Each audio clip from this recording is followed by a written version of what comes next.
الشعر الحر العربي ورموز الحداثة العربية، وهو واحد من أهم الشعراء العرب الذين أسهموا إسهاما بارزا ومؤثرا في التأليف المسرحي وفي التنظير للشعر الحر. وقد تنوعت المصادر التي تأثر بها إبداع صلاح عبد الصبور وفكره، من شعر الصعاليك إلى شعر الحكمة العربي، مرورا بسير وأفكار بعض أعلام الصوفيين العرب كالحلاج وبشر الحافي، اللذين استخدمهما كأقنعة لأفكاره وتصوراته في بعض القصائد والمسرحيات. كما استفاد الشاعر من منجزات الشعر الرمزي الفرنسي والألماني والشعر الفلسفي الإنجليزي، ولمته بالهند مستشارا ثقافيا لبلاده، بل أفاد خلالها من كنوز الفلسفات الهندية ومن ثقافات الهند المتعددة. مع كلمة الدكتور محمد رضا الشيني، رئيس إقليم شرق الدلتا الثقافي.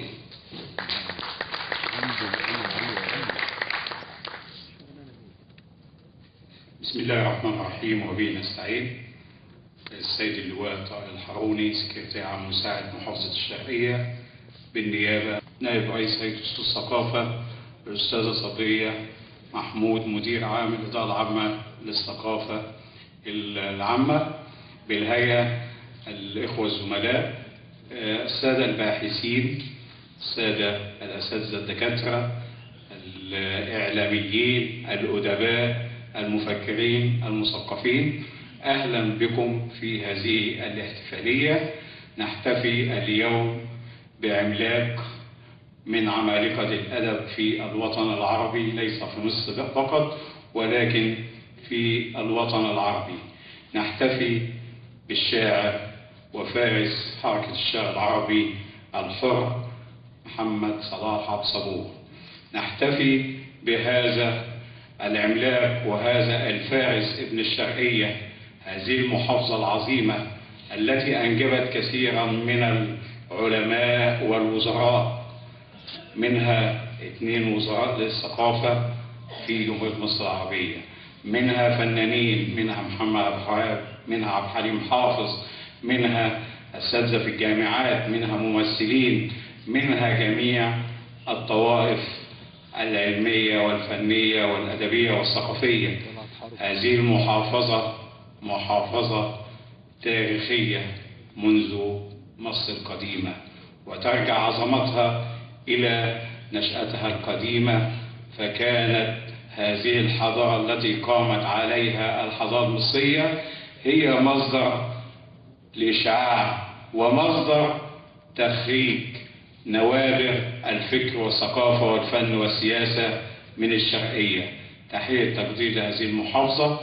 أيضا هذه المحافظة التي أخرجت لنا المحتفي به اليوم صلاح عبد الصبور، الشاعر الأديب العملاق الفارس الذي تعلم في هذه المحافظة وشغل العديد من المناصب، واستلهم الأدب العربي وتأثر بالأدب الأوروبي، ويظهر ذلك في إنتاجه سواء الشعري في قصائد دواوينه أو أعماله المسرحية الشعرية أو أعماله النثرية أو القصصية. لقد كان فارسا مغوارا، خاض قضايا عديدة، خاض موضوعات متعددة من أجل الإنسان، من أجل مصر، من أجل الوطن العربي. قاد حركة الشعر العربي الحر، وأسهم بإنتاجه الفكري والأدبي، وأسرى المكتبة العربية بكثير من منجزاته الفكرية والثقافية. فتحية تقدير لهذا العملاق، تحية تقدير لهذا الفارس العظيم الذي أسرانا وأجمعنا اليوم لنحتفي به. فأهلا بكم ومرحبا بكم في قصر ثقافة الزقازيق بإقليم شرق الدلتا، وأشكركم على حضوركم، وأشكر جميع الزملاء العاملين بفرع ثقافة الشرقية وفي إقليم شرق الدلتا الثقافي، وأيضا في الإدارة المركزية للثقافة للشؤون الثقافية بالهيئة والإدارة العامة للثقافة العامة، وأيضا الإعلاميين والصحفيين.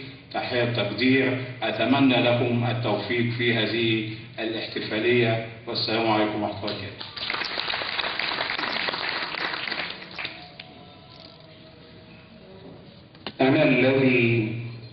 أنا الذي أحيا بلا أبعاد، أنا الذي أحيا بلا آماد، أنا الذي أحيا بلا أمجاد، أنا الذي أحيا بلا ظل ولا صليب. الظل لص يقتل السعادة، الظل لص يسرق السعادة، ومن يعش بظله يمشي إلى الصليب في نهاية الطريق. يصلبه حزنه، تسمل عيناه بلا بريء. مع كلمة الكاتب القصصي والمسرحي الأستاذ محمد عبد الحافظ ناصر، نائب رئيس الهيئة العامة لقصور الثقافة.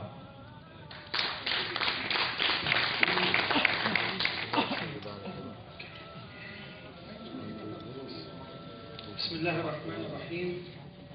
السادة السيدات، أهلا وسهلا بحضراتكم. تحية طيبة للسيد اللواء طارق الحاروني نيابة عن السيد محافظ الشرقية، هذه المحافظة التي نحبها كثيرا والتي أنجبت لنا كما قال الدكتور محمد رضا الشيني الكثير والكثير من العلماء والفنانين.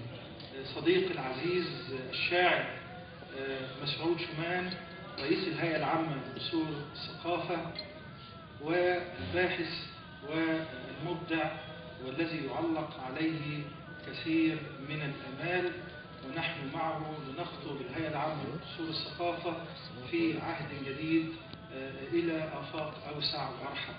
صديقي الدكتور محمد رضا الشيني، رئيس إقليم شرق الدلتا الثقافي، العالم والباحث والأكاديمي. أختنا العزيزة الأستاذة صبرية، صديقي الغائب الحاضر الأستاذ محمد أبو المجد، أصدقائي الأعزاء الأدباء والمفكرين والآباء الذين تعلمنا منهم كثيرا، والنقاد في هذا المكان المهم.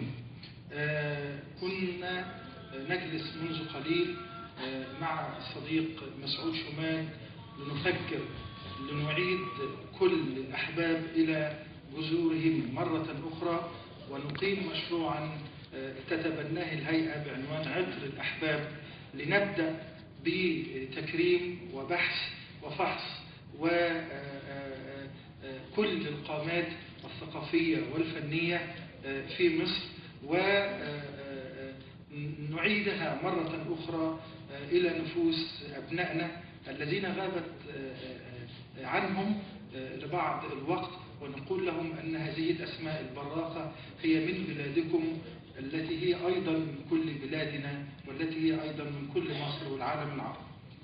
صراحة بالصبور عندي أنا شخصيا حالة من التساؤل الدائم، وحالة من التفكير، وعلامات الاستفهام وضعت بداخلي حين كنت في الجامعة، وحين كنا ندرس تي.اس. إليوت وصلاح الصبور، وحين رأيت أن هذا الرجل الرائع شاعرنا الكبير ومسرحيا بارعا استطاع أن يقبع بداخلي ككاتب مسرحي كبير. كنت أقول تي.اس. إليوت مسرحي رائع وشاعر ما فيش أروع من كده، وناقد باهر، ولكن يظل تي.اس. إليوت هو الناقد الأول، ثم تأتي بعد أشياء كثيرة بعده. ممكن حد يقول إنه شاعر، ممكن بعد كده يقول إن هو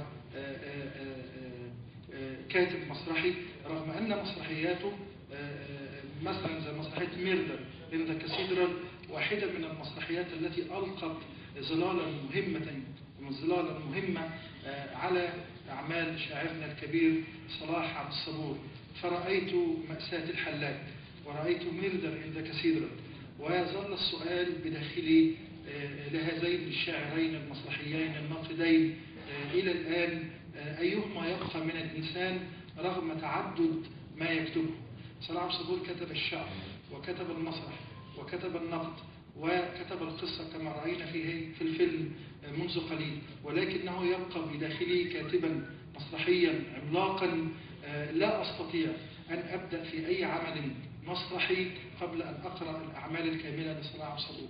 ربما أستلهم منه إيقاع الكلمة، ربما أستلهم منه أشياء أخرى، ربما أرى أشياء لا أراها في كل مرة عن المرة السابقة.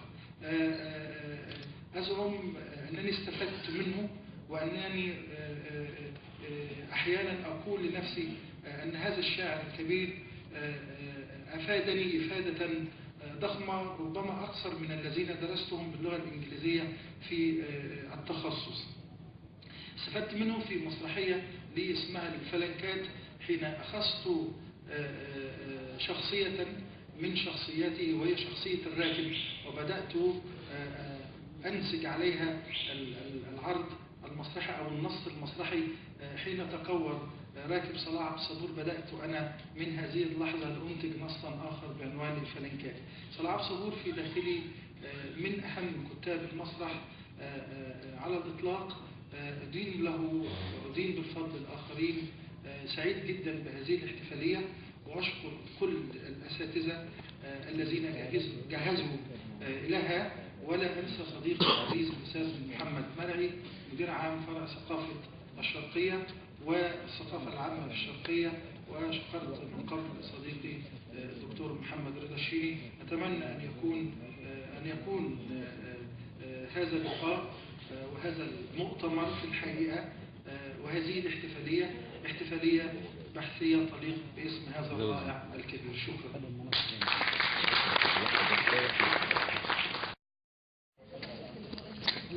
حديثي محض ألفاظ ولا أملك إلاها، أرقرقها لكم نغما، أجملها أفانينا، أراقشها تلاوين، وناقد نافذ البصر والبصيرة لم يركن إلى العادي والمألوف والمكرور، وإنما تطلع إلى أن يكون نفسة شعرية جديدة كل الجدة، متجددة كل التجدد، جمعت بين جدتها وتجددها قدرة مدهشة وآسرة على التجاوز، وصوغ معاناة الإنسان صوغا جماليا أثيرا في طوقه إلى أن يعبر ويكتشف ويصل ويتحاور مع القضايا الكونية الكبيرة وحولها. ولهذا وجدنا الإنسان موضوعا لهذه الشاعرية الكبيرة في جدله الوجود. ويأتي هذا المؤتمر ليس لإحياء ذكرى، إحياء للكلمة الشعرية التي عاش من أجلها إبداعا وتنظيرا. وما أجمل أن يأتي هذا الاحتفال على أرض الشرقية التي أنجبته وتغذى وعيه في طفولته وصباه على هوائها وهواها. هذا المؤتمر مع كلمة الأستاذة صبرية محمود مدير عام الثقافة العامة.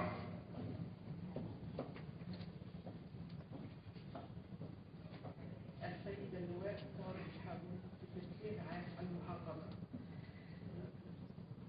السيد الأستاذ الشاعر مسعود شمال رئيس الهيئة العامة لقصور الثقافة.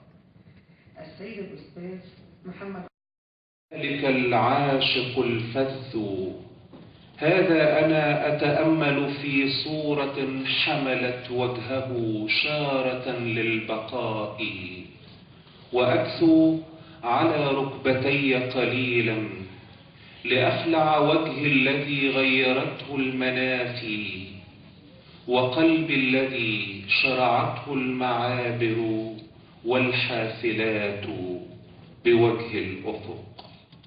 حال قد كنت رقيت إليها أمس لا تأتيني اليوم، هي حال أعطتني نعم النوم ويقين الصحو. حال الهابط من سطح الأعياء إلى قاع الغفو، أو حال الصاعد من قاع الغفو إلى سطح الأعياء.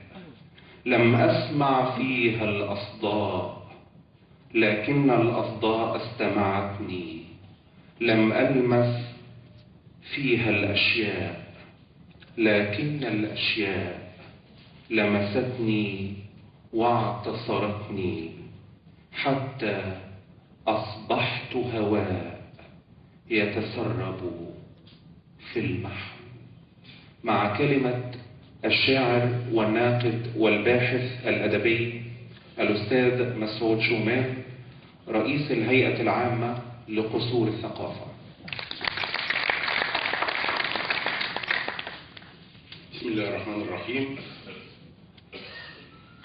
السيد اللواء طارق الحروني نائبا عن السيد الأستاذ الدكتور سعيد عبد العزيز محافظ الشرقية، الزملاء الأعزاء من رجالات الثقافة الجماهيرية، الزميل العزيز الأستاذ محمد عبد الحافظ ناصف نائب رئيس الهيئة، الدكتور محمد رضا الشيمي رئيس إقليم شرق الدلتا الثقافي، الحاضر الغائب اليوم الذي أدعو له بالشفاء صديقي العزيز الشاعر محمد أبو المجد، الزميلة العزيزة الأستاذة صبرية محمود مدير عام الثقافة العامة، الأصدقاء الأعزاء من كبار الكتاب والنقاد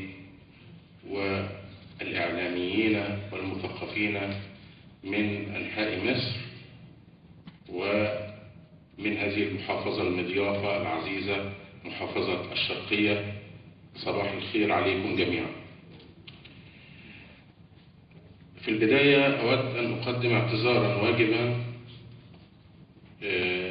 حينما طلبت من الأستاذ الدكتور جابر عصفور الحضور. أكد لي أنه كان سيسعده جدا لو أن الظروف كانت مناسبة لحضوري، لكنه الآن في رحلة إلى الصين في لقاء ثقافي كبير في الصين، وسوف يحضر إن شاء الله غدا، لكنه قدم لي الاعتذار وأبلغني أن أنوب عنه في هذه الاحتفالية لأؤكد أن الاحتفال بصلاح عبد الصبور ليس مجرد احتفال، وإنما هو احتفال بالقيمة. فحين نحتفل بذكرى صلاح عبد الصبور فإننا نستعيد القيمة والرمز في زمن تتساقط فيه عتبات القيم. صلاح عبد الصبور الأيقونة الشعرية التي لا زالت تمنحنا بمرور السنوات قدرة على رؤية العالم عبر حروف بصيرة تستشعر الخطر فيعدو وراءها قارعا الأجراس صارخا بمفارقاته الجمالية: انقذوا السفينة. أقول لكم لا تحسبوه حزينا، لكنه يتشوف الألم ويثمنه. هو المدرك الحالم بعالم أكثر إنسانية ليقدم تجربة شديدة الثراء والخصوصية. أليست السمات التي يلوكونها عن قصيدة النثر من الحديث عن العادي واليومي والهامشي هو ما يشكل عددا من قصائده؟ أليست هذه السطور من ديوانه الأول الذي يمثل مفارقة كبيرة في تاريخ الشعر العربي دالة على ذلك؟ يقول لكم: يا صاحبي إني حزين طلع الصباح، فما ابتسمت ولم ينر وجهي الصباح، وخرجت من خوف المدينة أطلب الرزق المتاح، وغمست في ماء القناعة خبز أيام الكفاف، ورجعت بعد الظهر في جيبي قروش، فشربت شايا في الطريق ورتقت نعلي، ولعبت بالنقد الموزع بين كفي والصديق. الناس في بلادي مأساة الحلاج، مسافر ليل، الأميرة تنتظر، حياتي في الشعر، أقول لكم تأملات في زمن جريح، الإبحار في الذاكرة، إلخ. الشعر يعانق المسرح والإطلالات النقدية والسيرة الذاتية فتنداح الحدود، فهل من مصنف وهل من ببلوغرافي يعكف على كتاباته وما كتب عنه من مقالات ودراسات وشهادات ورسائل ماجستير ودكتوراه ومؤتمرات وفعاليات وكتب وحوارات إلخ لنجمعه من جديد فنلحمه بجسد إيزيس الأم التي بكاها كثيرا. الناس في بلاد جارحون كالصخور. لا تبتئس شاعرنا الكبير، نم قرير العين، نحن أبناؤك العشاق لحروفك، جئنا هنا لمسقط رأسك، للأرض الطيبة لنحتفي بالرمز ونؤكد على معنى القيمة مع نخبة من كبار النقاد والدارسين والعارفين بوهجك الشعري العظيم. شكرا لكل من قدم جهدا لهذه الاحتفالية، شكرا لكل المشاركين من النقاد والشعراء، شكرا لمثقفي وكتاب وشعراء محافظة الشرقية ولكل الزملاء في هذا المكان. وأدعو أن يتم الله على الزميل الشاعر محمد أبو المجد الشفاء العاجل. الشكر لإدارة الثقافة العامة والعلاقات العامة والإعلام وفرع ثقافة الشرقية وأقليم شرق الدلتا. لن أقول لكم اتسع الخرق على الراتق، سنجتهد ونقاوم فساد الأرواح والعورات التاريخية والعقبات الإدارية والجهل المستشري والمركزية المقيتة، وسنقتحم المشكلات على قدر جهدنا ومحبتنا للوطن. وسيبقى صلاح عبد الصبور فارسا يواجه القبح بحروفه، وسيبقى شعره الفياض بالروح والإنسانية شهادة على أزمنة ذهبت وأزمنة تجيء، وسيظل سؤالا لا يطمح إلى إجابة بل لتوالد أسئلة جديدة. رحم الله شاعرنا الكبير وأبقاكم في وهج الحروف، في وهج الحرف ومكابدته. دمتم لنا، والسلام عليكم ورحمة الله وبركاته. تسوى ايه الدنيا دي من غير أديب؟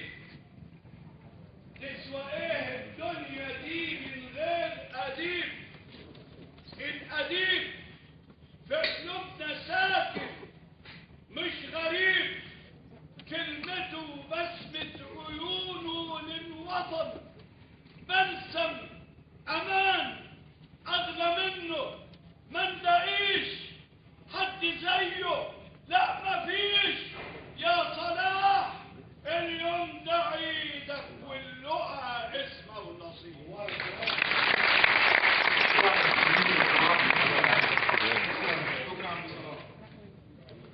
لقد صاغ الشاعر المجدد صلاح عبد الصبور باقتدار سبيكة شعرية نادرة من صهره لموهبته ورؤيته وخبراته الذاتية مع ثقافته المكتسبة من الرصيد الإبداعي العربي ومن التراث الإنساني عامة. وبهذه الصياغة اكتمل نضجه وتصوره للبناء الشعري، وربما لا نكون مجانبين للصواب لو قلنا واكتملت القصيدة العربية. السيدات والسادة، لو أردنا أن نعدد من العدد لا من العديد ما دمنا على أرض الشرقية، لو أردنا أن نعدد كم وقدر العطاء الذي قدمته الشرقية وقدمه أهل الشرقية للفكر والثقافة والفن المصري وربما العربي عامة، لاحتجنا إلى كثير من الوقت والجهد والعناء. ونحن نلتقي اليوم احتفاء واحتفالا بواحد من أبرز أعمدة الشعر العربي الحديث. نستمع الآن إلى كلمة السيد اللواء طارق الحاروني سكرتير المحافظة الذي يحضر اليوم هذا المؤتمر نائبا عن الأستاذ الدكتور سعيد عبد العزيز محافظ الشرقية.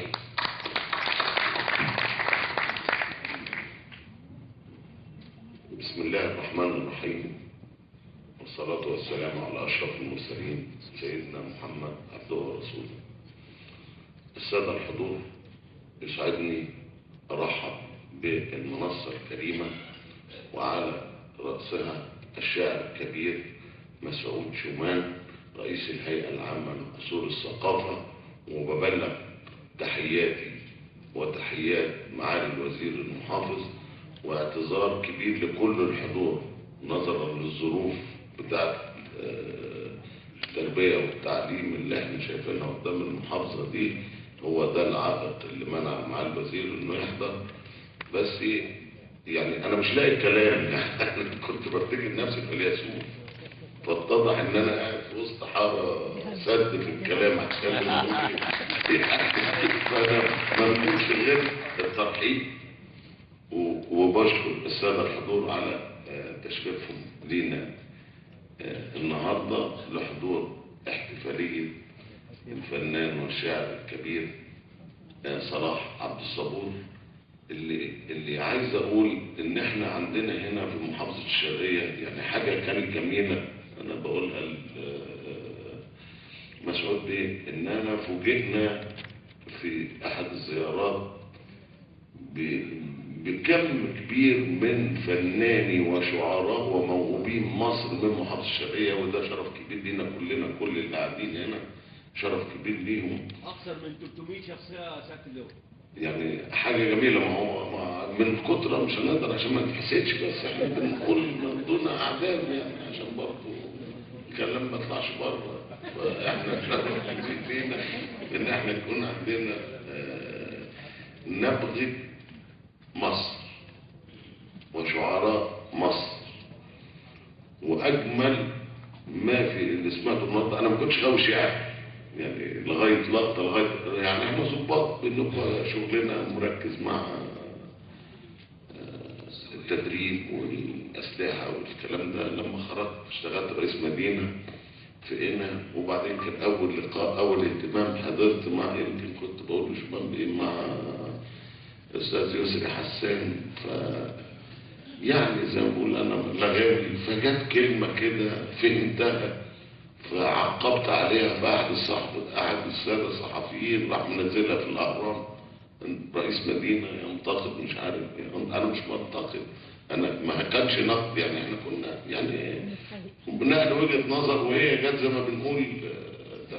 من هذا اليوم انشطه قصر الثقافه بلا فخر، وبابا فرحان وانا جاي هنا والله، يمكن محمد مرعي عارف بابا بحضر انشطه قصر الثقافه، وبالذات لما بيبقى فيه شعراء. على الاقل الواحد بيشوف حاجه غير النمطي. اصل سهل انك تفتح التلفزيون تلاقي مسلسل، سهل انك تفتح التلفزيون تلاقي فيلم، اما انك تستمع لشعر واحد بيلقيه غير القرايه. السمع غير القرايه، ودي نعمه من نعم ربنا. بشكركم على حسن الاستماع، والسلام عليكم ورحمه الله وبركاته.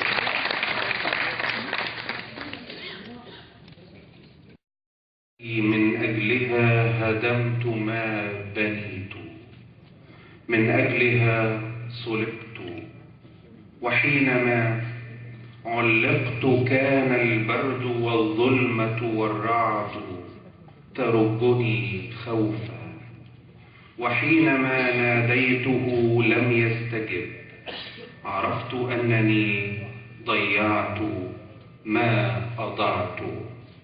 السيدات والسادة، والآن مع تسليم الفائزين بمسابقة صلاح عبد الصبور الشعرية جوائزهم.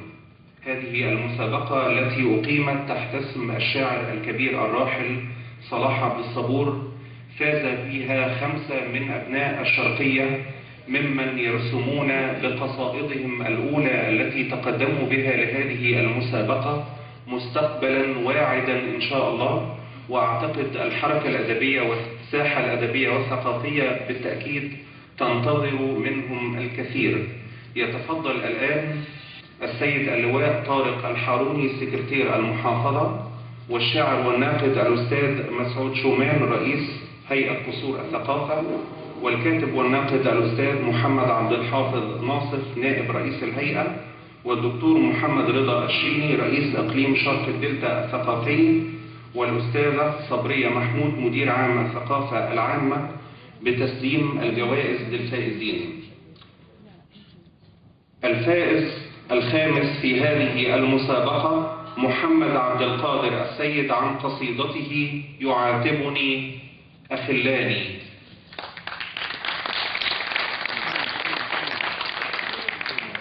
القصيدة عنوانها يعاتبني أخلاني للأستاذ محمد عبد القادر السيد.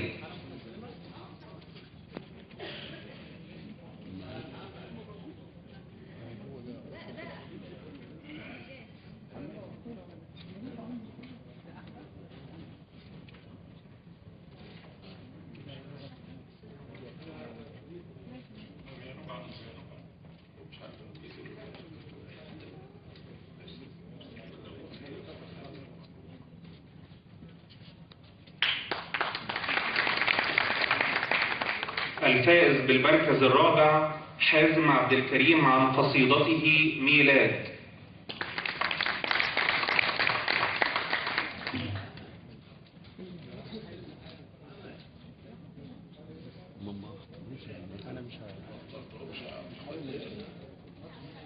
الفائز الثالث محمد عبد الجواد كمال عن قصيدته أنا والورق.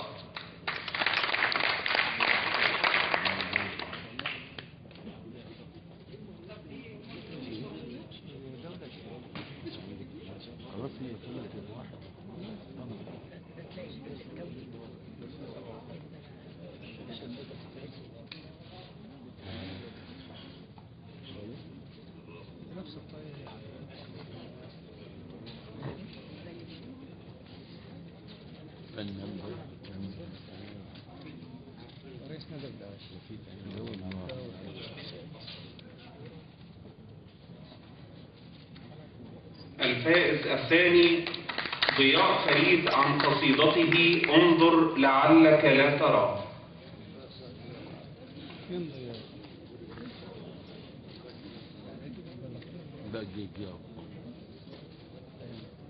الأستاذ ضياء فريد والقصيدة عنوانها انظر لعلك لا ترى.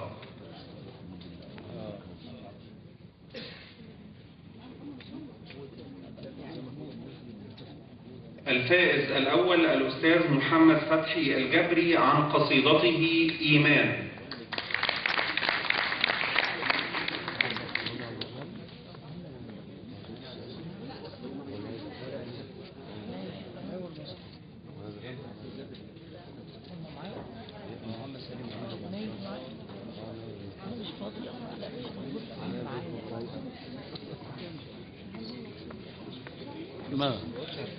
أحمد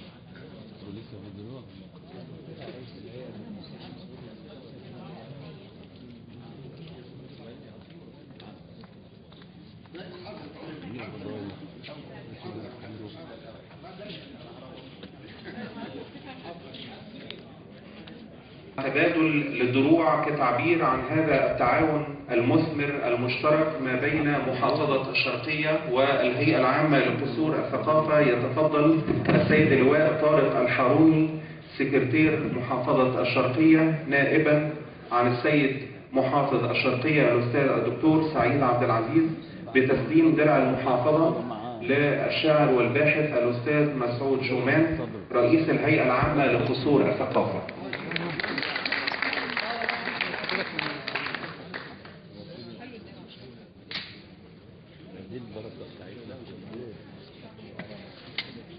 ويتفضل الشاعر والناقد الأستاذ مسعود شومان رئيس الهيئة بتسليم درع الهيئة إلى السيد اللواء طارق الحاروني سكرتير المحافظة.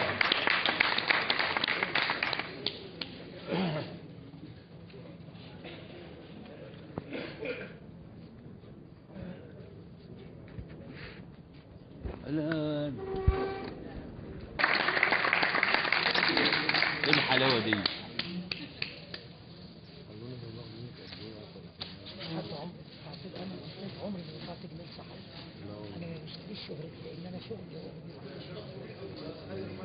أنا طول عمري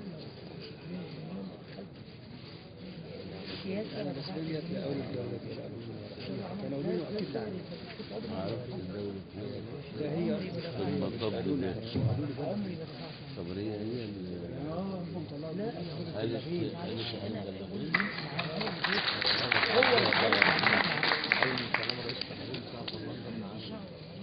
الحفل الكريم خلال كلمته تطرق الشاعر والباحث والناقد الأستاذ مسعود شومان بحسه الشعري والنقدي وذوقه وذائقته العاليين إلى واحدة من أجمل قصائد صلاح عبد الصبور من ديوانه الأول الناس في بلادي.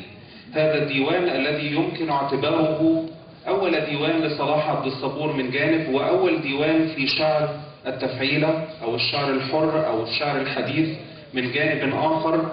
ديوان مكتمل الأدوات مكتمل البناء، جارح في رؤيته لمنجز القصيدة العربية الذي بات يعاني ترهلا وكسادا، وبات في حاجة إلى شاعر كبير، شاعر يقلب هذه الجماليات العربية لكي يخرج بجماليات شعرية جديدة.